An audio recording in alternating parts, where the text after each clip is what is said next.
a world that's always changing, there is one thing that never changes: God's unchanging Word. And now, from God's Unchanging Word Studios in New Orleans, we are pleased to bring you news, nuggets, and insights with today's host, Tom Carey. Well, greetings, everyone, and welcome to God's Unchanging Word, and another edition for our news, nuggets, and insights. And today is Friday, February 18th, 2022, and we have got a really powerful program, very important program today, so I'm going to get right into it. We're going to begin with the coming economic tsunami. What does $30 trillion looks like? We crossed into that $30 trillion mark about 2 weeks ago. Today, we're going to show you what it looks like and what you might be able to buy for just a mere $1 trillion. Then we're going to get into the potential of a new axis of evil. Is history repeating itself? Very important segment today. And then we're going to finish up with the pale horse. This is a view from actually 1976 on the view of pestilence. Back then, the church was talking about somewhere 30 years, 40 years down the road, we're talking about these events were taking place. Are we at those events today? I'm going to show you that, what the church taught from 1976. All right, let's get right into our program. But we're going to begin with something just a little bit more upbeat. Jesus said, we must become as little children before we can enter the kingdom of heaven. So we got a video here of little children and true joy. Let's play that video, Jeff. Starting tomorrow, we don't have to wear masks anymore!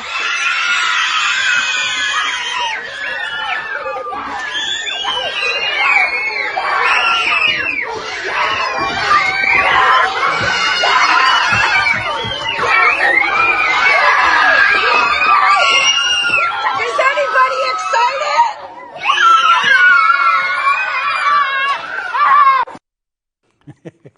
That's true joy. I mean, how do you top that? Children with their natural emotion and excitement that they finally don't have to wear a mask. We're going to be like that here in New Orleans when they finally say you don't have to wear a mask anymore, just like the little children. All right, this coming economic tsunami. So today we're going to show you something about the U.S. debt that just topped $30 trillion. It's hard to fathom what that looks like, $30 trillion. So we've actually got two videos. The first video is just a little over a minute long to show you what you can get if you had $1 trillion. Let's play that. Thanks to the current bailout, trillion is the new billion. When you look at it, it doesn't seem all that big, but it's a huge number. What's the economic impact of $1 trillion bucks? Imagine this. For $1 trillion, you can buy a $3 latte every day for 900 million years. $1 trillion is greater than the Australian GDP. It's enough to buy up every stock on the Toronto Stock Exchange. With $1 trillion, you can fund the militaries of all the NATO countries combined. Or you can pay for all American military action since 9/11. It's twice the cost of the New Deal, 10 times the cost of the Marshall Plan. It can cover every rent check in the U.S. for 3 years, buy every home that foreclosed in 07 and 08, send the U.S. on an 11-week vacation, or run the entire federal government for over 3 months. $1 trillion can go a long way.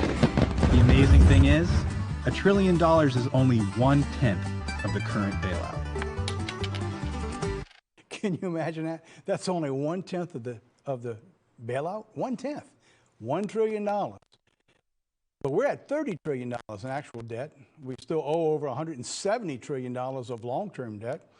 So what does $30 trillion looks like? Now, this is a little more serious. The next video is going to show you up to $20 trillion first at 2017, but then it's going to move into $30 trillion.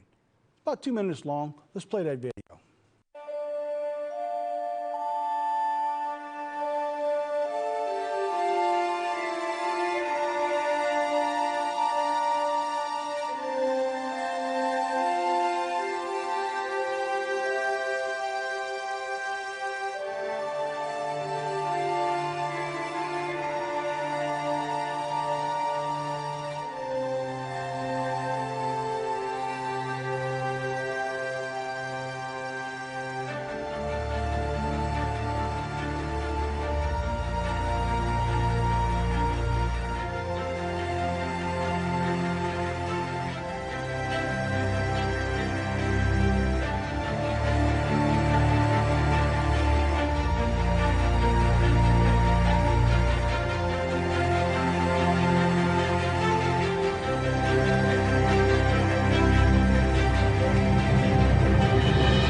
You can't imagine the actual amount that is.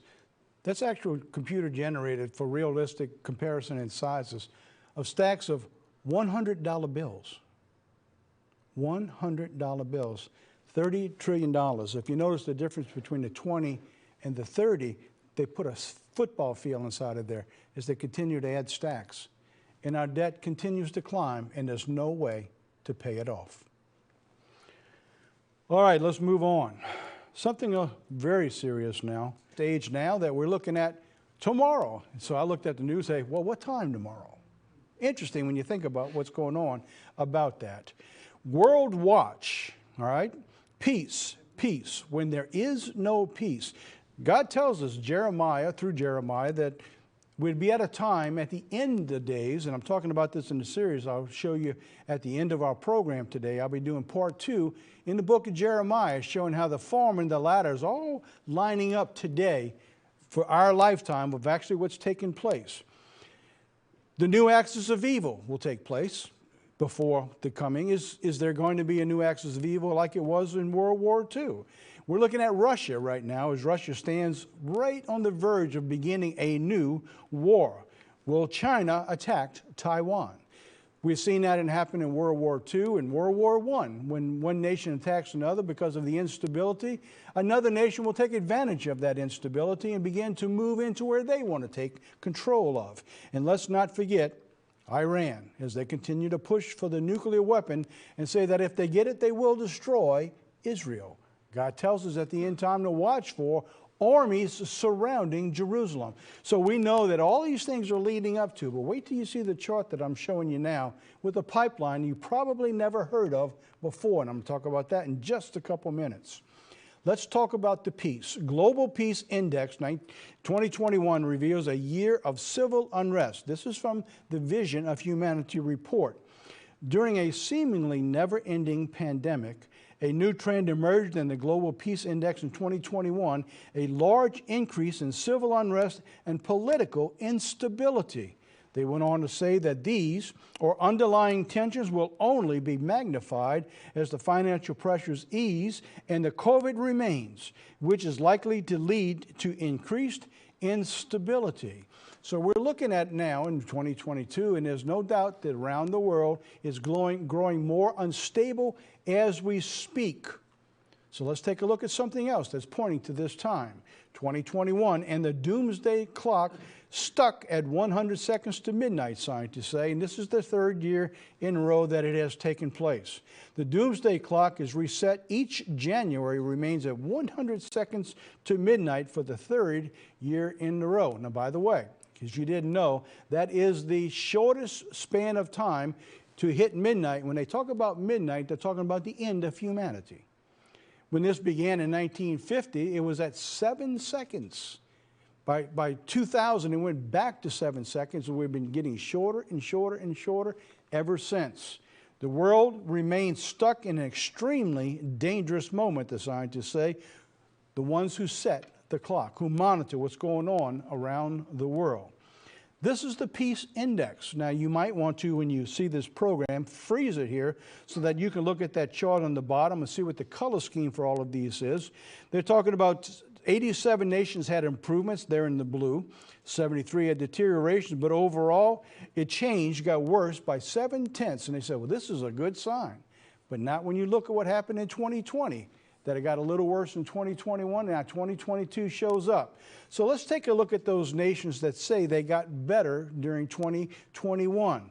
We got Canada, we got Europe, and you got Australia. Now take a look at those nations, all right?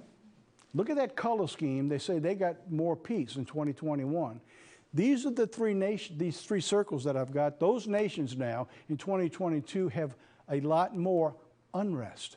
Have you seen what's going on in Canada lately? Just yesterday, Trudeau has just filed for an Emergency Powers Act to control the entire government, shut down bank accounts. If you try to help them truckers, they're going to seize your bank account. We're going to talk more about that next week. This is an interesting fact of what's taking place because you see, it could happen right here in the United States in the future. It's something we need to take a look at. But now let's look at 2022, and I've just moved my circles of things to look for. Because you see, they're talking about unrest in the South when 2021 we've seen over 2 million illegal aliens migrate into the United States and been absorbed. 2 million. And we haven't seen the end of it yet. 2022 now is getting worse than 2021.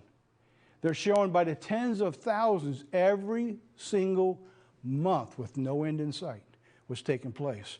But how about this? This is something you probably hadn't seen before, is the Biden administration kills the Israel to Europe gas pipeline. Have you even heard about it? This pipeline has been in production and ready to go for almost 10 years. This came out this morning on the 15th from Gatestone. They're talking about the concern now of what's taking place of him killing that pipeline and how hypocritical that was. That when President Biden took office a year ago, 13 months to be exact, 13 months ago, is that the first thing he did that began to create all this instability, which began to skyrocket prices and move things up to shut down some pipelines, is the main pipeline from Canada into the United States. And the very first act he signed it to kill that pipeline. Just months later, he opened up the Russian pipeline. So when we look from here, we see Russia moving into Europe. They begin to control the gas. This was something that President Trump was able to bypass Germany and to send it around into Europe itself without having any controls. Now we have an end-time scenario beginning to line up down here. Let's suppose now that Europe can't get its gas from Russia through Germany anymore, so they're beginning to be able to have a secondary route to be able to supply them with the fuel that they will need for difficult times, coming from Israel of all places. Two scenarios are rising up. We know the Bible talks in prophecy about a king of the south pushing against the king of the north, and king of the north pushing back against the king of the south. There's one more scenario that's even more critical, is at the very end time, God talks about when you see armies surrounding Jerusalem, then you know that end is getting near. So we're into those scenarios right now. So now, will Russia attack Ukraine? Is that going to set off World War III? When you look at prophecy, it doesn't appear that that's going to be the case, at least not yet. The scenario of Gog, Russia and China, Magog, showing up and warring is a later prophecy scenario, not an early scenario. So what we're looking at now is just going to, I believe, going to continue to destabilize the world. He can still go in, but I don't believe it will create World War III. By the way, did you hear Putin? He used the N-word. He did, the N-word, nuclear. Nuclear. Get your mind off of racial for just a second, right? That's a horrible word. He said, we hate to have to use the nuclear bomb. Well, that's the first time that a president of a country talked about bringing it into a war in decades. Interesting when you begin to look at what is going on. I actually talked about this about a year ago in a sermon I gave, is what's happening to America? Is history repeating itself? It was about 10 months ago. Years ago, we'd be able to look at prophecy. We'd say somewhere down the road, 20, 30, 40 years down the road, these things will probably take place. But now we're moving things so fast that you can actually show you now, and I will answer this question, is history repeating itself? Absolutely. So when I show you this, these are actual slides. I didn't change them out of this sermon. I just brought them in, pieces of that sermon. I don't have time to do the whole sermon, but brought in segments of it today to show you how the history is repeating itself. And this is what God promised that we need to look at. He said there will be a former and a latter. He said, I will show you beforehand to tell you what I'm going to do at the end. We're at one of those stages in time right now. So let's take a look and answer that question. So to do that, I'm going to take you back 100 years. I'm bringing you back into the 1920s. America was called the Roaring 20s. Things were good in America. The war was over. They finished their pandemic of 1919 and 1920. People seemed to have a lot of money. The stock market was growing. In fact, they almost thought it was, as this headline says, it was invincible, like there's never any end to what's going on. They thought that in 2021 about our stock market too. 2022 now has brought in a very serious decline, has many people concerned that we're in another bubble, just like we were in 2008. and in 2000 with the internet and how it was growing with the bubbles that they had back then. So while we were in this invincible state, the rest of the world, it was a decade of unrest and uncertainty. Japan's wartime boom had ended in 1920. Their economy had suffered a series of recessions through the 20s, and it was made worse by the Great Kanto earthquake of 1923, which devastated Tokyo and Yokohama and caused 140,000 deaths. It was also the decade that Japan began giving the government control to its generals. It's never good when a nation decides we're going to go militarily wise to control our nation, to set forth our policy. Every nation that has done that has never ended really well. So in 1920s, China began to grow and to begin to invade into other parts of the world, particularly China and Manchuria.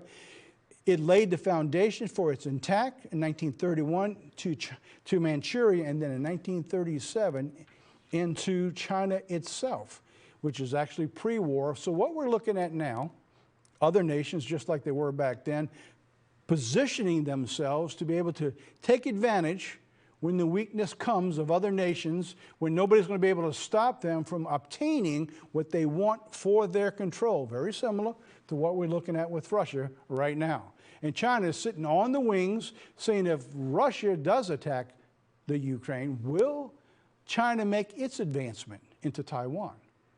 So the whole world waits to see who's going to jockey for position. By the way, let's not forget North Korea over there shooting its missiles off again, seeing where it wants to go next.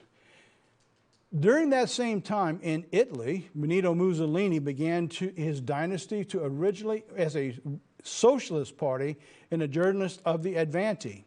In 1912, he became a member of the national director of the Italian Socialist Party. Here we are again here in the United States. Now we have what's people declaring the Democratic Socialist Party. That's their title, not mine. It's not a put down. That's what they actually say. That's what they're calling themselves in many of their circles. A socialist party, a socialist nation has never ended well either from when you look at history. Following World War I, Benito Mussolini took power by 1922, and he ruled as a fascist dictator by 1925. The interesting thing about that while he was out ruling, Adolf Hitler sat in prison, and he was inspired by what he saw from that socialist who became a dictator running his country in 1924. So Hitler sat in prison while Mussolini was jockeying for control, while Japan was moving into the east, setting itself up to be able to control and get their resources from the other countries through war. So while he's writing Mein Kampf, all the world was beginning to change. Germany, during the 20s, the German people continued to remain in a recessed economy because of the Treaty of Versailles. For those who don't know what that treaty was, it was reparations. You know, Germany had caused this much damage to the rest of the world. They need to pay for this. Well, they got their reparations, and they had to pay back out of their rebuilding from the war year after year after year. Well, it left them no money for the people to grow their economy, so the people was in a recessed state year after year after year. What did it do? They began to say, we need a better government and we need a strong man. So they cried out for a champion to save them. Well, looking back 100 years, we know who that was. Adolf Hitler. He regrouped the Nazi Party the year he got out of prison. By 1929, in just 4 short years, he began to ascend into power with the failing of America because of the Great Depression, the stock market crash, and then the Dust Bowl setting here in America. All of these things began to take place. They used that advantage of a weak nation to rise into power, and nobody could stop them. By 1933, he had total control of Germany. These things seemed to move fast in the 20s, not near as fast as they're moving today. The world was on the verge of a major eruption, very similar to today. Like we're looking at here, the clock at 100 seconds to midnight. The doomsday clock, they said, this was a year ago I wrote this. The doomsday clock now is closer to midnight than ever in its history. This was from the Bulletin of the Atomic Scientists, that worsening nuclear threat and lack of climate action and the rise of cyber-enabled disinformation campaigns all coming into play in our lifetime. All of these things were lining up. The ACLJ says that we are now on the brink of war, talking about the jihadists attacking into Israel. They get the nuclear weapon, who knows where the world will go next. Hamas terrorists, emboldened by President Biden's weakness and betrayal of Israel, launched over 600 rockets into Jerusalem. Now, this is not a long time ago. How long has President Biden been in office? 13 months. As soon as he got in office, Hamas began to attack, knowing that they would not be stopped. Some 4,300 rockets fired from Gaza during that fighting for that little skirmish back then. Moscow began to reject the U.S. ransomware attacks and its claims. Russia began to attack our cyber and controlling many of the things that we were doing from Russia just a year ago. And look what Isaiah said. God prophesied that it would happen. He said, now, go to, I'll tell you what I will do in my vineyard. I will take away the hedge thereof, and it shall be eaten up, and break down the wall thereof, and it shall be trodden down. In the past, we thought about just the borders. By 2001, they did break the borders down and came in and brought down the Twin Towers. Remember that. But now we're in the cyber area. Now we're talking about China, talking about Russia, who can actually infiltrate our government spyware and control what's going on in America from their country. And that wall, it's amazing in computers they call it a wall. You have to have a wall to protect yourself. That wall has come down, and they've been able to go in and infiltrate and begin to create serious issues right here in America. The 20s. Are we repeating ourselves from the 20s? The only thing that was needed in the 20s and in the world was a trigger. Well, do we have a trigger today? Well, many people think that Russia is going to be that trigger. Well, what was their trigger? So I'm going to tell you about God's plan. And by 1924, they had already been 7 years into God's plan, and their trigger was already ready to go. Satan was there. He was waiting an opportunity to wreck it all, just like he had done so many times before during the life of Moses and with Jesus. And so when God begins to make his move to fulfill his destiny for mankind, Satan is there to try to take it away. When he brought Moses, what Satan do? He went to kill all the male babies. At the time of Jesus, kill every male child from 2 years and under. Well, see, God has a plan for you and I. He's going to come back, and before this world destroys itself, God is going to come back to this planet. He's going to protect it, and he's going to reach out and touch his called out ones, his children of Israel, about to be born into the kingdom of God. And that's why Satan is so angry right now. Because you see, Satan is there again, just like he was back with Moses and he was with Jesus. And throughout time, beginning with Adam, and through that time till now. So now, we're looking at the 20s. Let's talk about that just for just a second. We'll talk about that trigger from the 20s. God tells us that there's going to be a season that he calls the fig tree. We've talked about that many times here in our program. We've talked about it in the sermon, and I will be talking about it coming again this week in the second part of Jeremiah coming up this Saturday. Matthew 24, excuse me, verse 32 says, now learn the parable of the fig tree. When its branch is yet tender and puts forth leaves, you know that summer is near. And so likewise, when you shall see all these things come to pass, that is near even at your doors. And so we're looking now at the 20s. And so God's telling us there's a former and a latter, a physical and a spiritual. So what God gave us here at the earlier stages of all these events, that's all lining up exactly like it did. Different players, different nations, same kind of events, same removal of God as it was back then. We're seeing all that taking place again right now. So God says when you see all these things, so he's given us something to look at, to see it again, to know that it's about time. We're at that fig tree season, God says. The beginning of the season of the fig tree, 1917. the year that God returned Jerusalem into the hands of an Israelite nation. It was amazing, that story. You see General Allenby walking into Jerusalem. This event was so important, so critical, because they had been removed from Jerusalem, a Israelite nation controlling Jerusalem for 400 years. And at the prophecy of Haggai, believe it or not, in the same chapter 2, 3 times he says that when God begins that these events are going to happen, that on that very day, the Turks moved out. This was the 9th of December. This event was 2 days later on the 11th. So when the Turks moved out, on the 9th, the British moved in. Took them 2 days to set up this event for them to be able to record them going in and taking control of Jerusalem. They've actually got that on a videotape, and we've played that once before. The Ottoman Turks left during the middle of the night after 400 years, fulfilling a prophecy and a warning that God said to Abraham thousands of years ago. That prophecy came to fulfillment. That prophecy also comes into play, believe it or not, in our lifetime. There's events that's all taking place. So from 1917 to 1920 was the first of what God uses as 7-year cycles. 1925 was the first year of the second year time cycle. It was also the year that a trigger was unleashed to allow Satan to begin his rule of devastation in America. What was that trigger that took place in 1925? Any idea what that was? If you're at home, try to imagine what it was. So I'm going to show you another couple more 7-year cycles that brings us into World War II before I show you what that cycle is. God's 7-year cycles.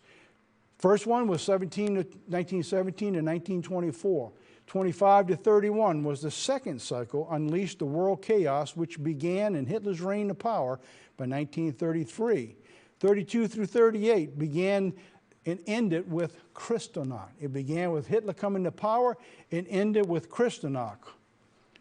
What was that all about?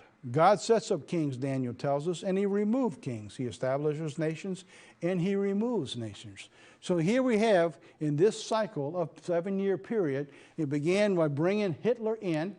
By January 1933, Hitler was in control. One of the first things he does is to destroy his own government who opposed him and then go after the Jews. By 1938, it was Kristallnacht that actually began to set in and began to unleash his final solution on mankind. It was a horrible time if you were a Jew anywhere in Germany and eventually anywhere in Europe. It was the extermination of the Jews at that time. All right, moving on. By the end of World War II, approximately 75 million people had died. 75 million people, many of them from starvation, and from pestilence that began to set in that always follows wars. I'm going to show you that today when we talk about that getting into part 2. By the end of World War II, 100 million people had died. 39 to 45, the next cycle, World War II ended and ushered in the nuclear age. The next cycle ushered in the period of Matthew 24 where it was possible to destroy all mankind. You go back to these periods of time and they are recorded in history, and it's unmistakable what takes place. You can try to explain many things around them, but eventually you have to come back to there's a reason that God set these periods of times and these events just like they are for us today. What was the event that began to unleash Satan and set the whole world at edge? Believe it or not, it was a simple thing of removing God. The question, what if I asked a historian what event triggered World War I? Let's move back one more war now. World War II we're going to come to in just a second. What triggered World War I, and can we have a trigger like that today? World War I was triggered, it was called the shot heard around the world. In America, we think of it, the Battle of Lexington, they called the shot heard around the world for us. But worldwide is this. If there ever was a shot heard around the world, it was the shot that killed the Austro-Hungarian heir to the throne, the Archduke Franz Ferdinand in Sarajevo on Bosnia on June 28, 1914. One event, one bullet, killed the next heir. That shot culminated in the unraveling of the world that led to the First World War. All the nations were in turmoil, and they were in flux, and there was problems, and there was pressures, very similar to there are today. When this event took place, it began to unleash a war that could not be stopped. Watch how fast things began to move.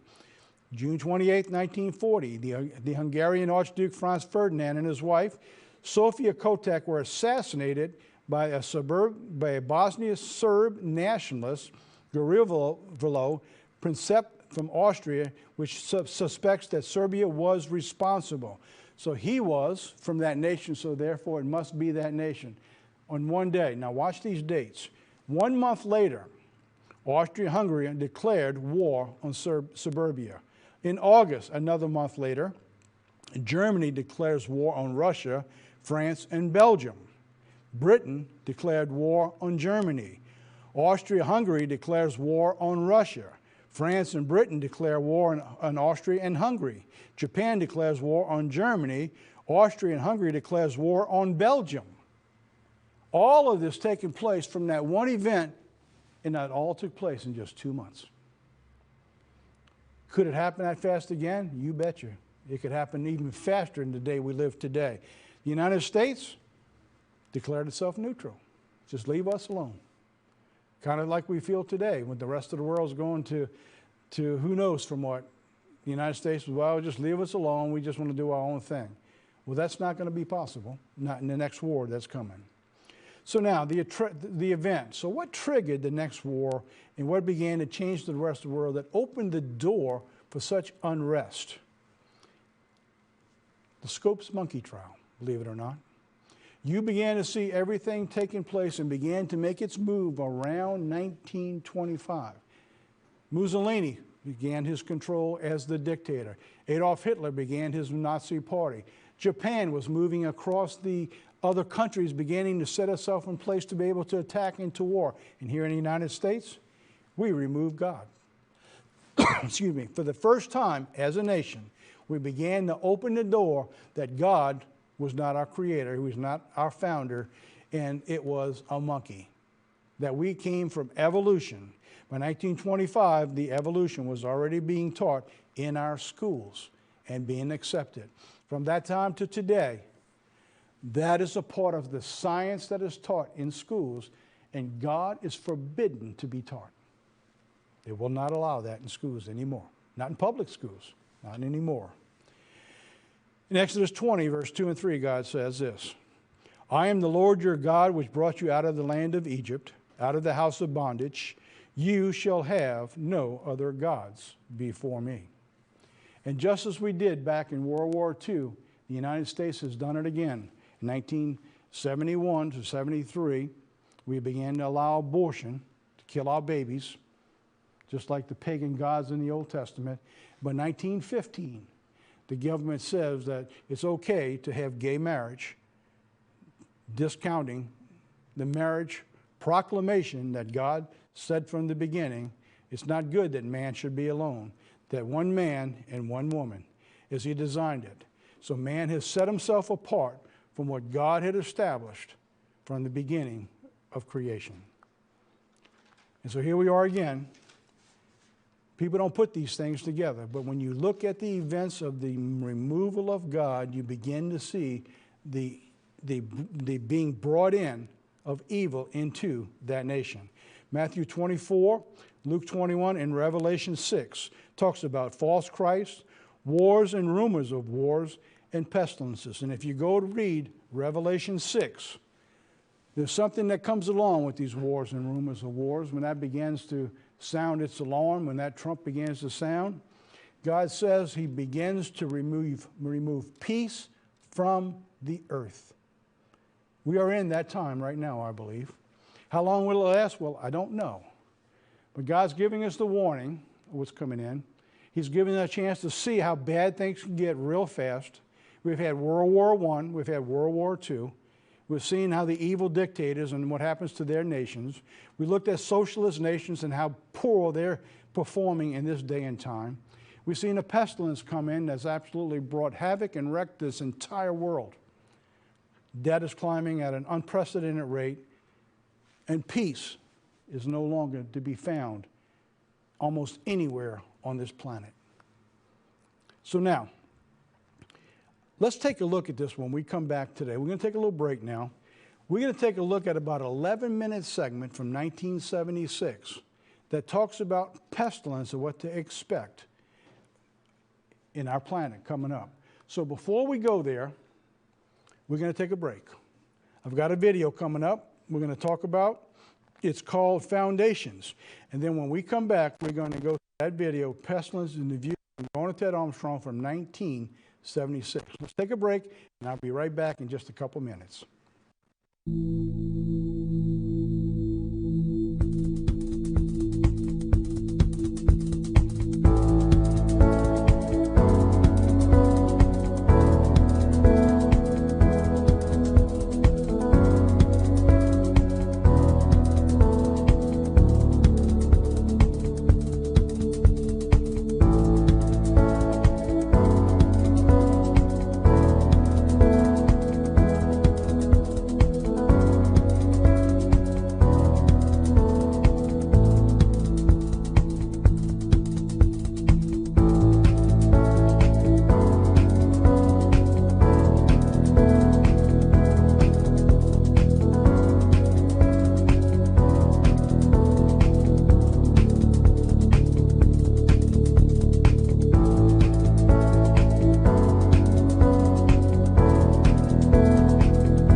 Well, greetings and welcome back.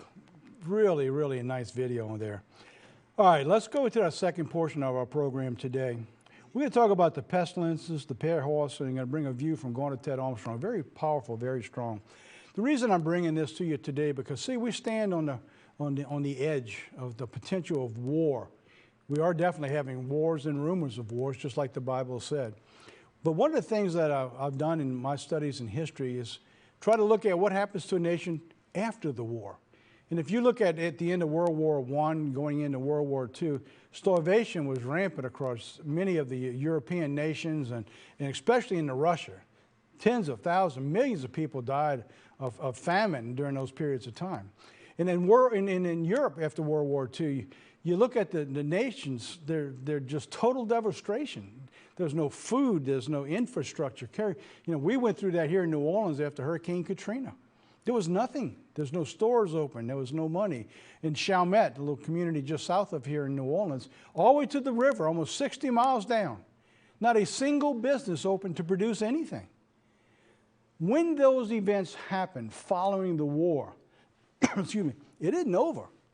What comes next is hunger, because there's no food. And when a nation is weak and its supplies of food are bad, pestilence set in, sickness, disease, all come into play. So we're all going to see all of these events coming place in a very short span of time when these seals begin to unravel before Jesus Christ returns. But there is good news, whether you get through this or believe it or not, that Jesus Christ is going to come back despite man's desire to just destroy itself. He's going to come back and he's going to set this world straight again. He's going to give everyone an opportunity to be able to accept him in a world without Satan, without that dominance, power, and control of an evil dictator, Satan himself, bringing a humanity the resources of a happy and prevailing life for everyone. All right, so let's play that video, and I'll be back when it's over in about 11 minutes. Since the days of World War I, the pattern of disease in the Western world has taken a radically different turn. With the development of the vaccines, penicillin, streptomycin, and sulfa drugs, and other antibiotics, many infectious maladies no longer pose the threat they once did. Better living conditions, shorter working hours, and increased knowledge about health and sanitation have also played a vital part in that process. But as the incidence of infectious illness dropped, there came an almost corresponding rate in the rise of major degenerative disease like cancer, cardiovascular disorders, and chronic respiratory ailments. The number of walking wounded, people cursed with some so-called civilized disease, grows every year as we pay the penalties of a synthetic, artificial, sated lifestyle. In our country, in the United States alone, over 28 million Americans are afflicted with some form of serious debility like blood vessel heart disease. Almost 4 million have suffered from coronary attacks. 1 in 6 Americans and Canadians is afflicted by hypertension. 40 million are pain in varying degrees by arthritis. 4 million by diabetes.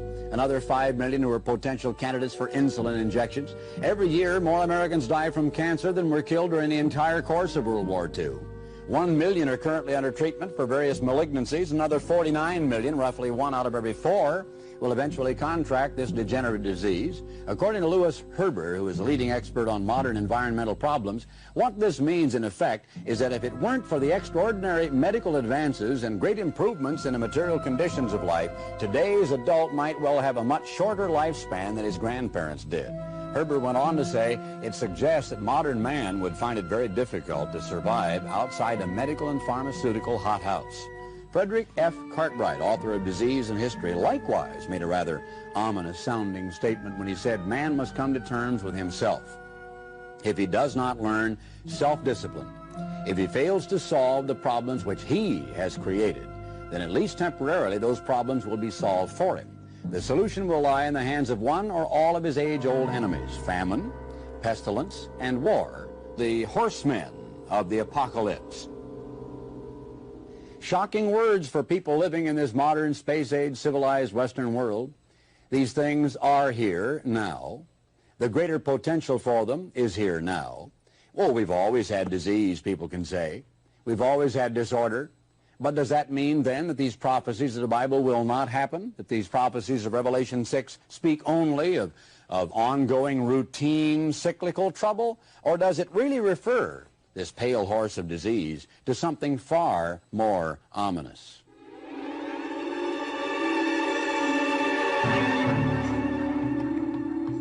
Well, it just so happens to be that we have already seen some of the most gruesome plagues in all of history, but we need now to ask about what happens from here? What about the future? We've looked at all of this in history.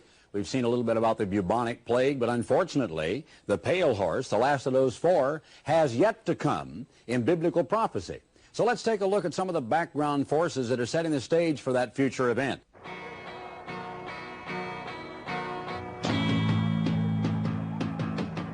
People running don't have much to say.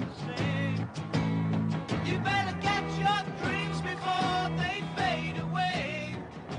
As in the days of the Industrial Revolution, a tidal wave of rural dwellers is now almost lemming-like descending upon major metropolitan areas of the world. And most of the migrants are heading for urban centers known as these super cities that oftentimes can sprawl for 100 miles in all directions. Those that have gotten that big are reaching 9, 10, 12 million. In 1950, there were only 2 such cities, New York and London. Since that time, 4 more have been added to the 10 million plus, Tokyo, Shanghai, Peking, and Moscow. But by 1985, demographers estimate that 17 of these monster megalopolises will dot the face of the globe. And unfortunately, the lion's share of this urban implosion is not occurring in the industrial West, but in the poverty-stricken third world that can least afford it. The bulk of this urban influx consists of individuals known as squatters or slum dwellers, too. People live in these settlements at the lowest subsistence level, lacking basic services such as access to water, as I said. Garbage, sewage, and all of this disposal is not there. Living accommodation horribly overcrowded. No protection from the elements. Surrounded by densely packed microenvironment, which provides a fertile breeding ground for vermin and pestilence of every kind. In terms of sheer physical destructiveness and disease-carrying potential, the rat rates as the #1 enemy of mankind. The lord of the urban underworld, a lover of filth, darkness, and refuse, He is a known vector for 35 different diseases, including bubonic plague, jaundice, typhoid, and trichinosis. The world rat population is put in the neighborhood of 3.5 to 4 billion, almost one rat for every human being. India alone is suspected of harboring some 2.4 billion of these ravenous rodents. The United States, by comparison, hosts a modest population of about 100 million. Rats can develop immunity, by the way, to standard poisons, even like arsenic and strychnine, within a few generations. Even warfarin, the pesticide hailed as sure death to rats, is now losing some of its potency and punch. Warfarin was designed to kill rats by preventing their blood from coagulating, but now a generation of immune super rats is spreading in both the United States and Europe.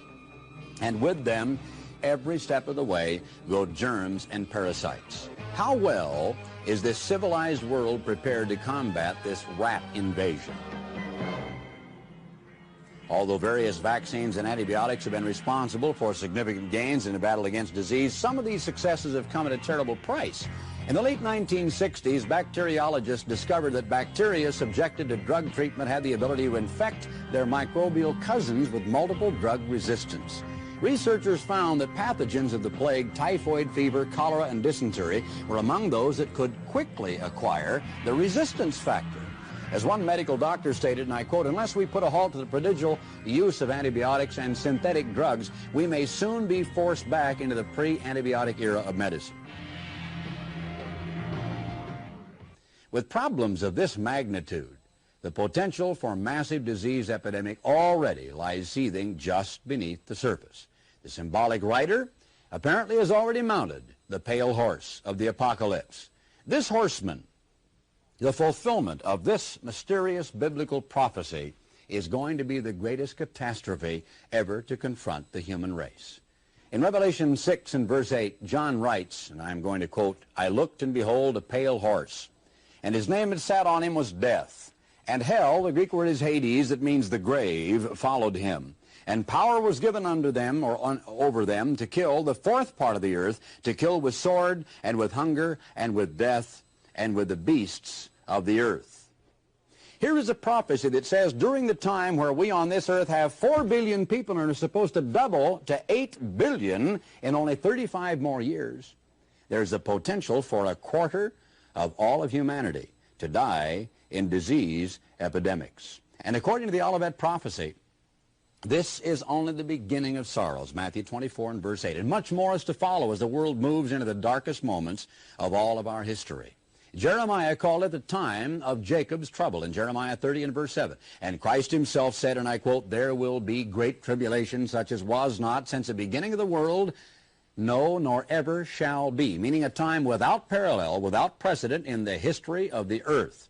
Now, whatever future role disease plays in precipitating these great prophetic events, it's obvious from the prophecies that if there weren't going to be a supernatural intervention from God personally to put a stop to the continually escalating round of war, famine, and disease that will engulf all of this planet, then humanity would not survive. Jesus said in the Olivet prophecy, "For the elect's sake, those days shall be shortened."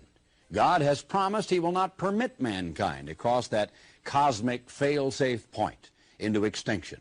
He is going to intervene. He is going to cut off world events short of that disaster. He said, "Except those days should be shortened, there should no flesh be saved alive. But for the elect's sake, those days will be shortened." How would you like to be one of those elect?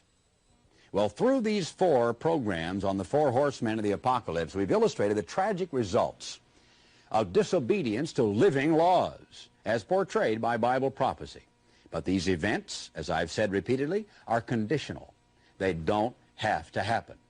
God's hand is not short that he cannot prevent it, that he can't save. Prophecies have failed, as the Apostle Paul says, in the past. They can fail in the future. They don't have to happen here. We don't have to suffer the ravages of warfare, of starvation, of disease. Anciently, God instructed the people of newborn nations in individual decisions they could make that would preserve the collective security of their country. He gave us a challenge in Deuteronomy, the 30th chapter, in verse 19, when he said, "I call heaven and earth to record this day against you, that I have set before you life and death." He says, "I set before you blessing and cursing.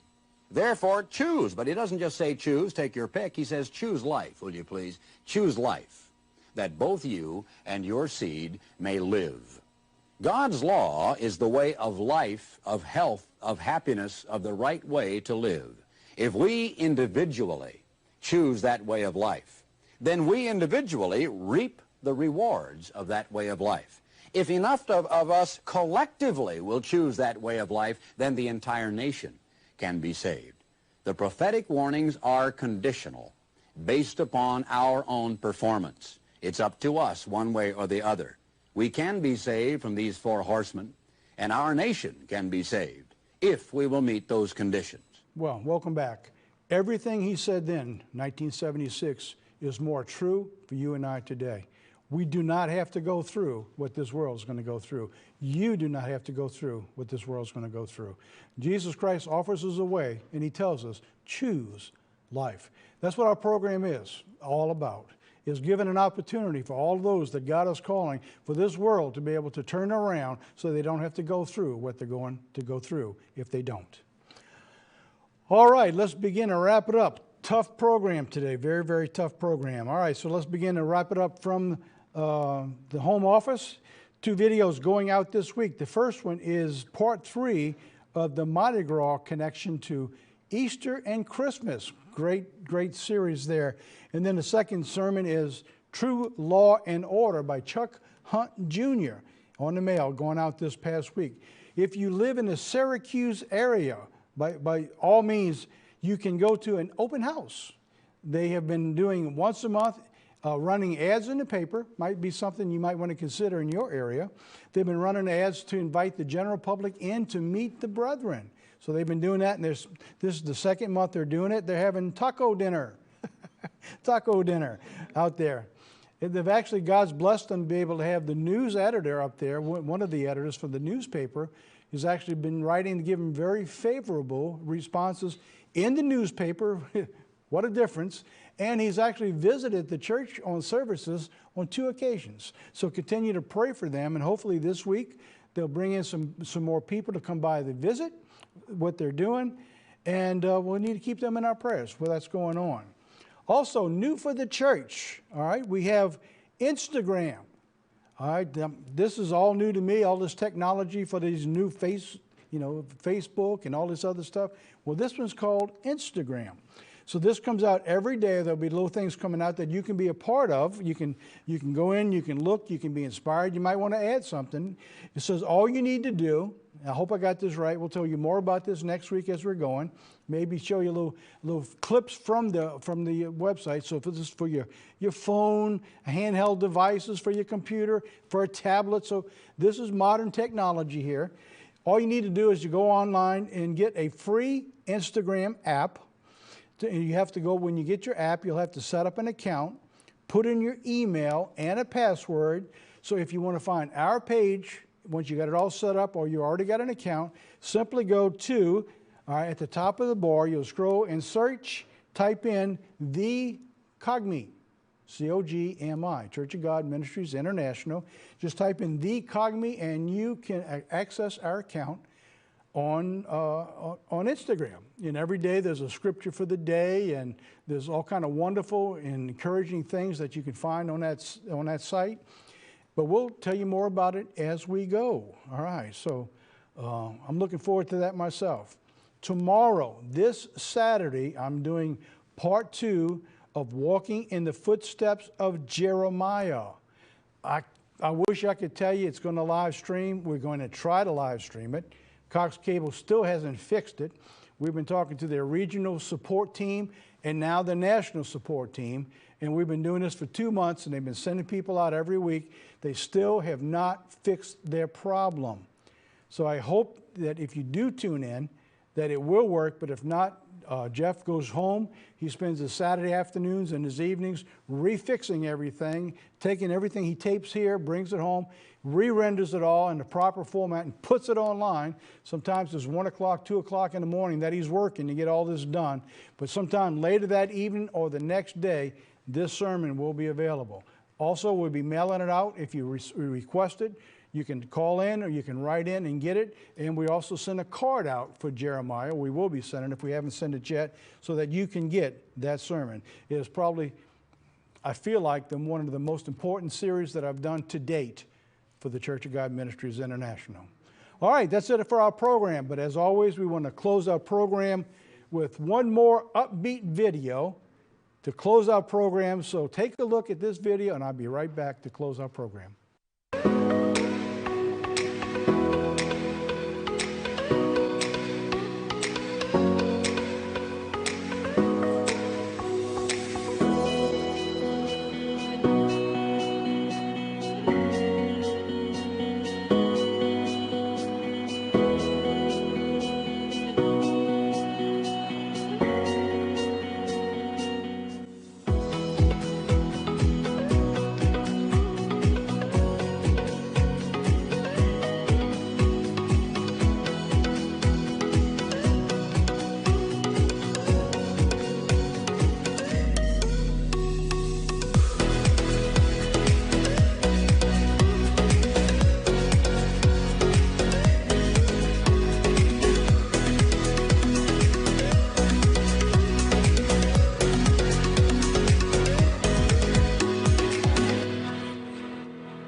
Man, what a great beat. We're going to have to carry that beat on the rest of the day.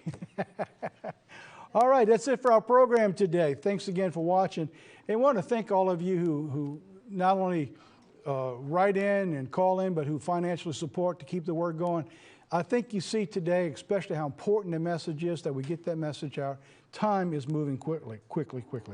All right, as we close our program, as we tell you each and every week, be sure to share this with everyone you know. They're going to love you for it. Or not. Till next week, God be with you.